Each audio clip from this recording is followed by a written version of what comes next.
नमस्कार, ESN news मध्ये आपले स्वागत। आजच्या विशेष घडामोडीसोबत मी उज्ज्वला उल्हारे। माझा मंत्री महोदयांना एक स्पेसिफिक प्रश्न असा आहे। मंत्री महोदय, आपण सांगितलं की जवळजवळ 12,733 ह्या प्री प्रायमरी प्रायव्हेट स्कूल्स आहेत। एकीकडे आपण हे पाहतो, दुसरीकडे आपल्या राज्य शासनाच्या जवळ 1,10,000 अंगणवाडी आहेत आणि त्या सिमिलर आहेत। या अंगणवाडीत काम करणाऱ्या सेविकांच्या पगाराची काय परिस्थिती आहे तुम्हाला आम्हाला सर्वांना ज्ञात आहे। बिचारा कायम आंदोलन करत असतात। पण ह्या प्री स्कूलची फीज पाहिली अध्यक्ष महोदय तर ह्या फीला कुठेही मॉनिटरिंग नाही, कारण याचं रजिस्ट्रेशनच आपल्याकडे होत नाही। दुसरं, आता आपण बोलताना सांगितलं की आम्ही एंट्रन्स परीक्षेवरती बंधनं आणणार आहोत। अध्यक्ष महोदय, या राज्यातल्या सगळ्या प्रायव्हेट स्कूल्स त्यांच्याकडे बालवाडीपासून एंट्रन्स परीक्षा आहे आणि अलीकडच्या परिस्थितीला ते विद्यार्थीच नाही तर पालकांच्या सुद्धा एंट्रन्स परीक्षा त्यांना द्यावी लागतात। माझी 4.5 वर्षाची मुलगी आहे, ती आता प्री स्कूलमध्ये जाते, प्रायव्हेट स्कूलमध्ये जाते।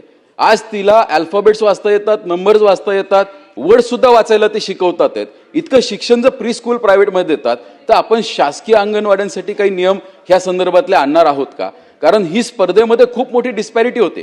अंगणवाडींमध्ये आपण आज पोषण आहारावरती जोर देतोय आणि इकडे प्रायव्हेट स्कूल शिक्षणामध्ये इतक्या जर अग्रेसर होणार असतील तर भविष्यामध्ये आपण 8वी पर्यंत परीक्षा सुद्धा घेत नाहीत अध्यक्ष महोदय। तर याच्यावरती आपल्याला खऱ्या अर्थाने कुठेतरी मॉनिटरिंग आणावं लागणार आहे। एक तर डिस्पॅरिटी कंट्रोल करायची, म्हणजे याचा अर्थ असा नाही की प्रायव्हेटची क्वालिटी खाली आणायची आहे, आपण आपली अपग्रेड करू शकतो का, किंवा हे मॉनिटरिंग कशा पद्धतीने करता येईल? कारण मुलांवरती जो पियर प्रेशर तयार होतोय, आज 6वीचं आपण पहिल्या वर्षाचं ऍडमिशन प्रोसेस ठेवली आहे फर्स्ट स्टँडर्डचं, पण अनेक जे IB स्कूल्स आहेत तिथे आजही फर्स्ट इयरचं पहिलीचं ऍडमिशन हे 6 वर्षाचा राज्य शासनाचा आणि केंद्र सरकारचा नियम अजूनही पाळला जात नाही। हे सुद्धा काही अनुभव पाहायला मिळतात। त्याचं कारण असं आहे की आता मदर टॉडलर्स पासूनच प्री स्कूल सुरू होतात। माझी आपल्या मार्फत मंत्री महोदयांना विनंती आहे की हा नियम आपण जो आणणार आहोत रजिस्ट्रेशनचा, हा लवकरात लवकर म्हणजे कधीपर्यंत आणणार आहोत? कारण याच्यात उत्तरात म्हणलंय की हा प्रश्न उद्भवल्यामुळे आम्ही विचाराधीन आहोत। म्हणजे आज तुम्ही विचाराधीन आहात तर उद्या हे सेशन संपल्यानंतर किती काळामध्ये हे रजिस्ट्रेशन पोर्टल आपण सुरू करणार आहोत? अध्यक्ष महोदय, हा तारांकित प्रश्न जो होता तो राज्यातील खाजगी पूर्व प्राथमिक शाळांचं पोर्टल अनिवार्य करणं, आणि म्हणून याचं उत्तर देत असताना सांगितलेलं आहे की या संदर्भातला अधिनियम त्याचा प्रोसेस काही महिन्यांच्या पासूनच प्रगतीपथावर आहे। या संदर्भामध्ये महिला व बालविकासचे अभिप्राय प्राप्त झालेले आहेत आणि आता LNGD कडे तो अंतिम टप्प्यात आहे।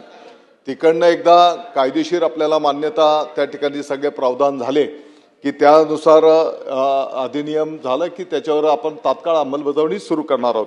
यामध्ये निश्चितपणे फीमध्ये पण काय प्रावधान असलं पाहिजे त्याचाही समावेश त्या ठिकाणी केला जाईल।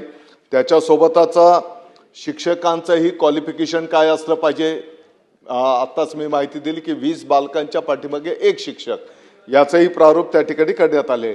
आणि सन्माननीय आमदार महोदयांनी जो मुद्दा उपस्थित केलेला आहे याच्यासोबतच आपल्या महिला व बालविकासच्या माध्यमातून ज्या अंगणवाडी आणि बालवाडी कंडक्ट केले जातात, नवीन राष्ट्रीय शैक्षणिक धोरणानुसार त्यांनाही अपग्रेड करण्याचं काम त्या ठिकाणी प्रगतीपथावर आहे।